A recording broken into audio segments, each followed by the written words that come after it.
혹시 당신이 어제 마트에서 산 사과 4알의 가격을 기억하십니까? 작년에는 10,000원짜리 한 장이면 충분했던 봉투가 이제는 2만 원을 채워야 겨우 묵직해집니다. 갑자기 김밥 천국에서 김밥 한 줄에 1,000원에 사 먹던 가난했지만 행복했던 시절이 떠오르네요. 오늘은 1,000만 원이라는 돈이 있다면 어떻게 그 돈을 활용해 자산을 불릴 수 있는지 방법을 알아볼 텐데요. 시작부터 한숨이 나오는 건 어쩔 수가 없네요. 통장에는 분명 1,000만 원이라는 숫자가 찍혀 있는데 당신이 살 수 있는 물건의 양은 매일 조금씩 줄어들고 있습니다. 이것은 단순한 물가 상승이 아닙니다. 당신의 주머니에서 소리 없이 진행되는 신종 절도입니다. 숫자는 그대로인데 가치만 증발하는 이 기묘한 현상 속에서 당신은 지금 안전하다고 믿고 계십니까? 안녕하세요. 답답한 경제를 쉽게 풀어드리는 노른자의 경제 이야기입니다. 결론부터 말씀드리겠습니다. 지금 당신이 쥐고 있는 현금 1,000만 원은 자산이 아니라 녹아내리는 얼음입니다. 1년 뒤면 이 돈으로 살 수 있는 것은 지금의 80% 수준으로 떨어질 것입니다. 살아남고 싶다면 돈의 성격을 바꿔야 합니다. 700만 원은 인류 역사가 보증하는 금액, 그리고 300만 원은 다가올 디지털 문명의 땅 문서인 비트코인에 담는 것을 추천합니다. 이것은 단순한 투자가 아니라 당신의 생존권을 지키기 위한 보험입니다. 왜 예금도 아니고 주식도 아닌 이 두 가지여야만 하는지 그 냉혹한 진실을 3가지 이유로 설명해 드리겠습니다. 첫 번째 이유는 화폐 시스템에 대한 신뢰가 붕괴했기 때문입니다. 우리가 쓰는 종이돈은 국가가 가치를 보장한다는 약속 위에 존재합니다. 하지만 2025년부터 2026년까지 전 세계 정부가 쏟아낸 부채의 양을 보십시오. 빚을 갚기 위해 돈을 무한정 찍어내는 순간 그 약속은 휴지 조각이 됩니다. 1970년대 미국이 근본이자를 폐지했을 때 사람들은 설마 했습니다. 하지만 그 이후 달러의 가치는 95% 넘게 사라졌습니다. 지금 우리가 겪는 고물가는 그 마지막 발악입니다. 중앙은행이 당신의 돈을 지켜줄 것이라는 환상에서 이제는 깨어나야 합니다. 그들은 당신의 저축을 희생시켜 국가의 빚을 탕감하고 있습니다. 두 번째 이유는 희소성의 전쟁입니다. 세상의 모든 자산은 공급과 수요의 법칙을 따릅니다. 하지만 현금은 공급이 무한대입니다. 정치인들이 표를 얻기 위해 돈을 풀 때마다 당신의 1,000만 원은 희석됩니다. 반면 금은 지각 속에 매장된 양이 정해져 있습니다. 비트코인은 수학적으로 2,100만 개라는 상한선이 박혀 있습니다. 무한한 종이돈과 유한한 실물 자산의 대결에서 승자는 이미 정해져 있습니다. 2026년 현재 전 세계 자산가들이 포트폴리오의 10% 이상을 현물 자산으로 채우는 것은 단순히 돈을 벌기 위해서가 아닙니다. 무한히 증식하는 화폐의 홍수 속에서 침몰하지 않는 섬을 찾는 과정입니다. 세 번째 이유는 디지털 장벽의 출현입니다. 앞으로의 세계는 국가의 통제가 미치는 자산과 미치지 않는 자산으로 극명하게 나뉠 것입니다. 중앙은행 디지털 화폐인 CBDC가 도입되면 당신의 모든 소비는 정부의 감시 아래 놓이게 됩니다. 당신의 돈이지만 당신 마음대로 쓸 수 없는 시대가 오고 있습니다. 이때 비트코인은 유일한 탈출구가 됩니다. 국경을 넘고 감시를 피하며 가치를 온전히 보존할 수 있는 유일한 디지털 영토이기 때문입니다. 금이 당신의 물리적 생존을 책임진다면 비트코인은 당신의 경제적 자유를 보장하는 최후의 보루가 될 것입니다. 숫자로 보는 현실은 더욱 참혹합니다. 2026년 1월 기준으로 한국의 실질 인플레이션율은 정부 발표 수치를 훨씬 웃돌고 있습니다. 통계청이 발표하는 소비자 물가지수 뒤에 숨겨진 생활물가는 이미 통제불능 상태입니다. 1,000만 원은 연 4% 예금에 넣었다고 가정해봅시다. 이자 소득세 15.4%를 떼고 나면 당신 손에 쥐어지는 것은 고작 34만 원 남짓입니다. 그런데 물가는 10% 올랐습니다. 가만히 앉아서 66만 원을 손해본 셈입니다. 이것이 바로 은행이 말해주지 않는 예금의 진실입니다. 원금은 보장되지만 당신의 구매력은 파괴됩니다. 반면 금과 비트코인은 다릅니다. 금은 지난 1년 동안 60%가 넘는 상승률을 기록하며 화폐 가치 하락을 비웃듯 치솟았습니다. 비트코인은 전 세계 기관 투자자들이 앞다투어 매입하며 10만 달러 고지를 눈앞에 두고 있습니다. 이제 1,000만 원이라는 숫자에 집착하지 마십시오. 그 돈으로 무엇을 살 수 있는지 그 가치에 집중하십시오. 지금 당장 자산의 성질을 바꾸지 않으면 당신은 성실하게 일하고도 가난해지는 마법에 걸리게 될 것입니다. 38살 프리랜서 디자이너 박지훈 씨의 가계부를 들여다보겠습니다. 지훈 씨는 매달 평균 500만 원을 법니다. 적지 않은 수입입니다. 하지만 그의 통장은 늘 가뭄입니다. 서울 마포구의 작은 오피스텔. 월세로 180만 원이 나갑니다. 2년 전보다 40만 원이나 올랐습니다. 식비와 생활비로 200만 원을 씁니다. 배달 음식 한 번 시키면 배달비 포함 3만 원이 우습게 깨집니다. 각종 보험료와 통신비 70만 원을 내고 나면 남는 돈은 고작 50만 원입니다. 지훈 씨는 지난 2년 동안 정말 지독하게 아껴서 1,000만 원을 모았습니다. 그런데 이 1,000만 원을 어떻게 할지 고민하다 밤을 지새웁니다. 은행 예금에 넣자니 이자 몇 푼의 물가 상승분을 빼면 오히려 마이너스라는 생각이 듭니다. 주식을 하자니 변동성이 무섭고 부동산은 꿈도 꿀 수 없는 금액입니다. 지훈 씨의 1,000만 원은 지금 갈 곳을 잃고 표류하고 있습니다. 이것은 지훈 씨만의 이야기가 아닙니다. 2026년 대한민국을 살아가는 모든 서민의 자화상입니다. 우리는 지금 자산의 양극화라는 거대한 벽 앞에 서 있습니다. 소득은 정체되어 있는데 자산 가격은 저 멀리 달아나고 있습니다. 통계청의 2025년 가계금융복지조사 결과를 보면 하위 20%와 상위 20%의 자산 격차는 역대 최대치로 벌어졌습니다. 상위 자산가들은 이미 현금을 버리고 실물 자산으로 갈아탔습니다. 그들은 빌딩을 사고 금을 사고 비트코인을 모았습니다. 하지만 지율 씨 같은 서민들은 여전히 현금이라는 닻을 내리고 폭풍우가 지나가길 기다립니다. 그 결과는 참혹합니다. 앉아서 자산 가치를 강탈당하는 것입니다. 이제 팩트로 들어가 보겠습니다. 2026년 1월 현재 한국은행의 외환보유액 통계를 보면 흥미로운 변화가 포착됩니다. 달러 비중은 소폭 줄어든 반면 금 보유량의 가치는 사상 최고치를 경신하고 있습니다. 전 세계적인 탈달러화 현상이 가속화되면서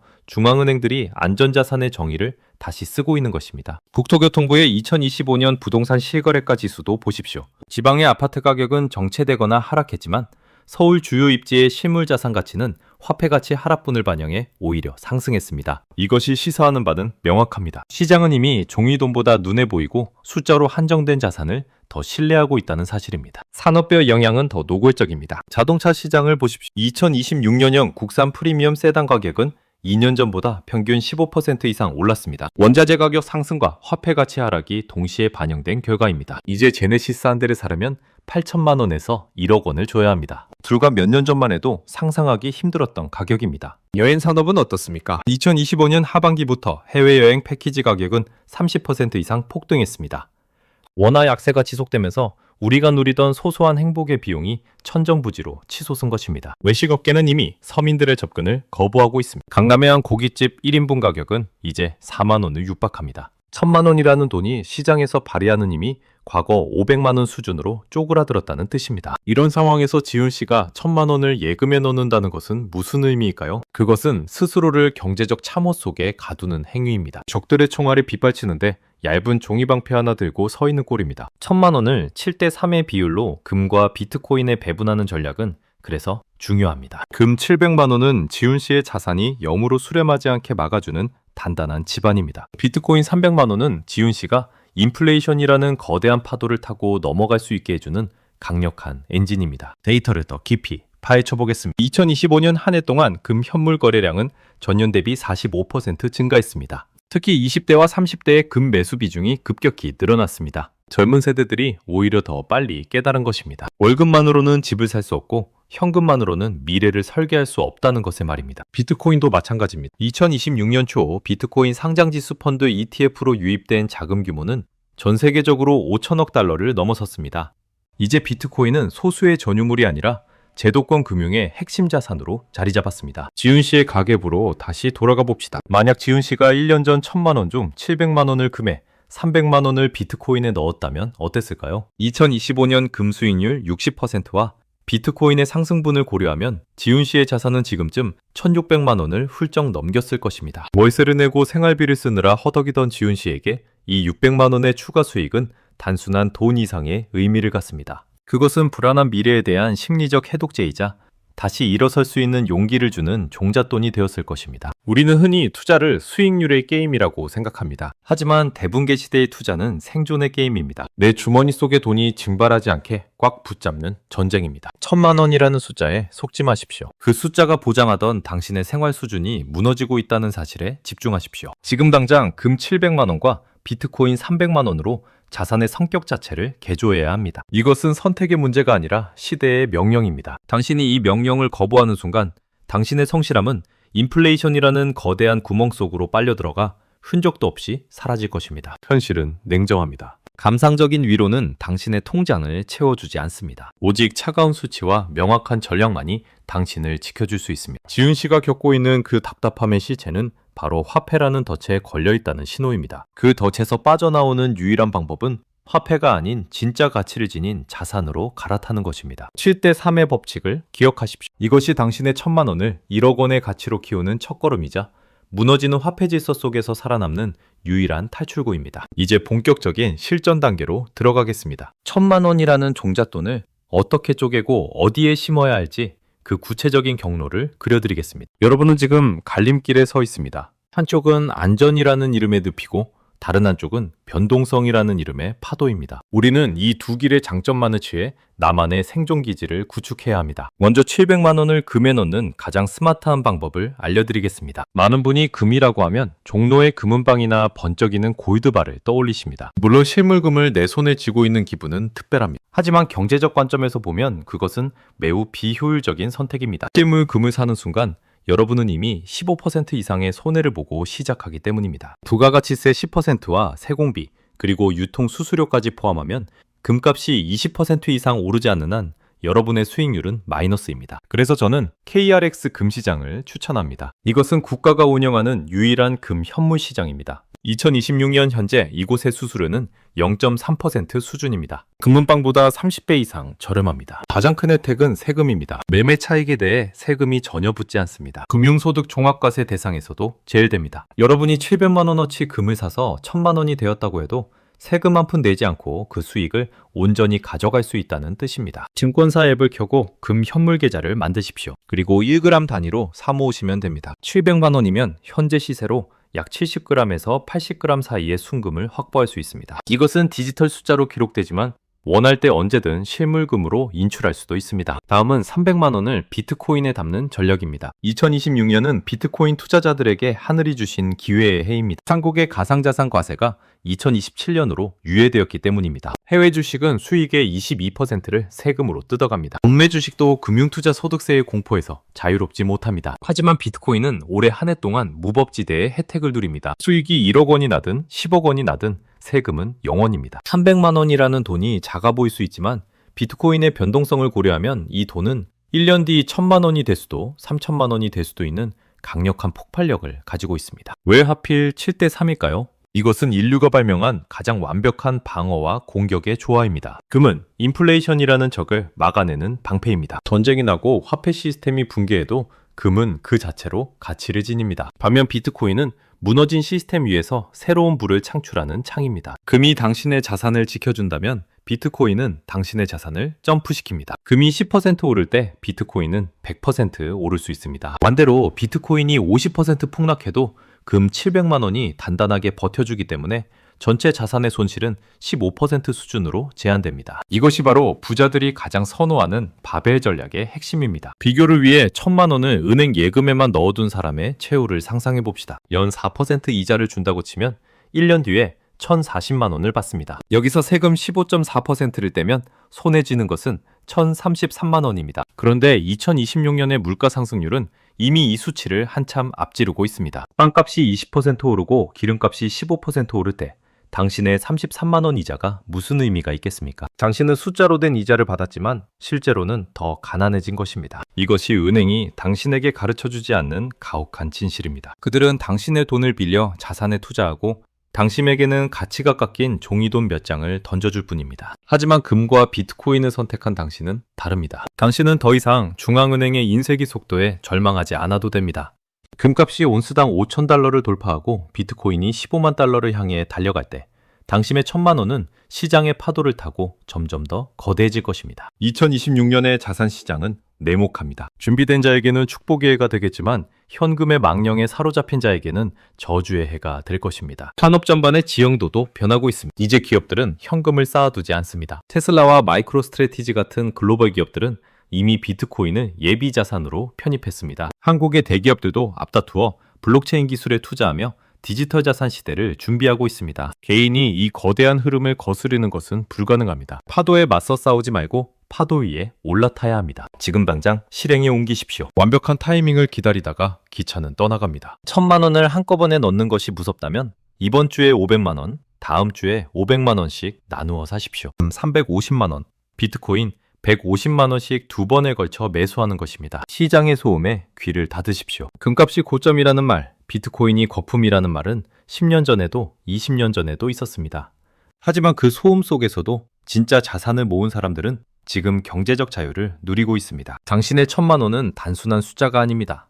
그것은 당신의 과거가 담긴 시간이고 당신의 미래가 담긴 희망입니다. 그 소중한 가치를 낡은 화폐 시스템의 희생양으로 던져주지 마십시오. 금이라는 닻을 내리고 비트코인이라는 돛을 올리십시오. 2026년이라는 거친 바다에서 당신의 배를 안전한 기지로 이끄는 유일한 항해법입니다. 이제 남은 것은 당신의 결단입니다. 두려움은 잠시지만 가난의 고통은 평생입니다. 어떤 쪽을 선택하시겠습니까? 마지막으로 가장 중요한 이야기를 드리고 싶습니다. 바로 여러분의 마음속에 자리 잡은 두려움에 대한 이야기입니다. 1,000만 원이라는 돈을 금과 비트코인에 넣으라는 말을 들었을 때 가장 먼저 드는 생각은 아마 이것일 겁니다. 지금 너무 비싼 것 아니야? 나중에 떨어지면 어떡하지? 당연한 걱정입니다. 하지만 제가 단호하게 말씀드리겠습니다. 지금 이 순간 가장 위험한 투자는 아무것도 하지 않는 투자입니다. 2026년의 경제는 기다려주는 법이 없습니다. 당신이 망설이는 사이에도 인플레이션이라는 보이지 않는 도둑은 당신의 방 안까지 들어와 가장 소중한 것들을 훔쳐가고 있습니다. 우리는 흔히 가격이 오르면 거품이라고 말합니다. 하지만 금값이 온스당 5,000달러를 바라보고 비트코인이 10만 달러 고지를 넘보는 것은 거품이 끼어서가 아닙니다. 그만큼 우리가 쓰는 종이돈의 가치가 처참하게 박살났다는 증거입니다. 1,000만 원을 은행에 넣어두고 4% 이자를 받으며 안도하는 삶은 이제 끝났습니다. 그것은 안전한 항구가 아니라 서서히 가라앉는 타이타닉호의 3등석이 뿐입니다. 700만 원의 금은 당신이 바다에 빠졌을 때 몸을 의지할 수 있는 단단한 구명보트입니다. 300만 원의 비트코인은 당신을 가장 빨리 육지로 데려다줄 강력한 모터입니다. 기억하십시오. 2026년은 대한민국 역사상 가장 특별한 투자 기회의 해입니다. 2027년 1월 1일부터 시작돼 가상자산 과세를 앞둔 마지막 비과세 구간입니다. 정부가 공식적으로 수익의 20% 이상을 가져가기 전에 당신의 자산을 온전히 지킬 수 있는 마지막 열차라는 뜻입니다. 남들이 세금 걱정에 발을 동동 구를 때 당신은 이미 비과세 혜택을 듬뿍 받은 자산을 들고 웃을 수 있어야 합니다. 이것은 단순히 돈을 버는 기술이 아니라 법과 제도가 허용한 틈새를 공략하는 생존 지혜입니다. 주변 사람들의 말에 흔들리지 마십시오. 그들은 당신의 노후를 책임져 주지 않습니다. 금은 이자가 나오지 않는다고 비웃는 사람들을 보십시오. 그들은 100년 전 20달러 지폐가 지금 양말 한 켤레 값도 안 된다는 사실을 애써 외면하는 사람들입니다. 비트코인은 실체가 없다고 비난하는 사람들을 보십시오. 그들은 전 세계 억만장자들과 월가의 거대 자본이 왜 길을 쓰고 비트코인을 사모으는지 이해하지 못하는 시대의 낙오자들일 뿐입니다. 당신은 그들과 달라야 합니다. 숫자로 세상을 보고 데이터로 미래를 읽어야 합니다. 실행에 옮기는 구체적인 루틴을 다시 한번 정리해드립니다. 오늘 당장 주거래 증권사 앱을 켜십시오. 금 현물 계좌를 만드시고 700만 원 중 절반인 350만 원을 먼저 매수하십시오. 나머지는 다음 달 같은 날짜에 사십시오. 비트코인 역시 마찬가지입니다. 업비트나 빗썸 같은 거래소에서 150만 원을 먼저 사고 나머지는 한 달 뒤에 넣으십시오. 이것을 분할 매수라고 합니다. 당신이 시장의 신이 아닌 이상 최저점을 잡을 수는 없습니다. 하지만 평균 단가를 낮추어 심리적 안정감을 확보하는 것은 누구나 할 수 있는 일입니다. 1,000만 원은 누군가에게는 인생을 바꿀 수 있는 종잣돈이고 누군가에게는 금방 사라질 유흥비입니다. 당신은 이 돈을 어떻게 정의하시겠습니까? 저는 당신의 1,000만 원이 당신을 지키는 든든한 참호가 되길 바랍니다. 2026년의 경제 전쟁터에서 맨몸으로 서 있지 마십시오. 금이라는 갑옷을 입고 비트코인이라는 무기를 손에 쥐십시오. 그렇게 무장한 사람만이 폭풍이 지나간 뒤에 살아남아 새로운 세상을 맞이할 수 있습니다. 경제는 어렵지 않습니다. 다만 용기가 필요할 뿐입니다. 100년 전 독일의 하이퍼 인플레이션 시기에 금을 가졌던 소수의 사람이 도시 전체의 부동산을 헐값에 샀던 역사를 기억하십시오. 2026년의 혼란은 준비된 당신에게는 거대한 부의 재편 기회가 될 것입니다. 남들이 공포에 질려 현금을 붙잡고 있을 때 당신은 진짜 자산의 주인이 되십시오. 그것이 당신의 가족과 당신의 미래를 지키는 유일한 길입니다. 오늘 제가 드린 이 제안이 당신의 삶에 작은 불씨가 되길 바랍니다. 당장 큰 부자가 되지 않아도 좋습니다. 적어도 내 돈이 녹아내리는 것을 구경만 하는 무력한 사람은 되지 마십시오. 당신의 땀방울이 서린 1,000만 원은 그럴 가치가 충분히 있습니다. 저는 앞으로도 이 거친 경제의 파도를 당신과 함께 넘겠습니다. 흔들리지 않는 중심을 잡고 우리 함께 살아남읍시다. 이 영상이 여러분의 자산을 지키는 데 도움이 되었다면 구독과 좋아요 그리고 알림 설정 부탁드립니다. 여러분의 소중한 1,000만 원을 어떻게 지키고 계시는지 댓글로 남겨주시면 저도 함께 고민하겠습니다. 여러분의 경제적 자유를 진심으로 응원합니다. 지금까지 노른자의 경제 이야기였습니다.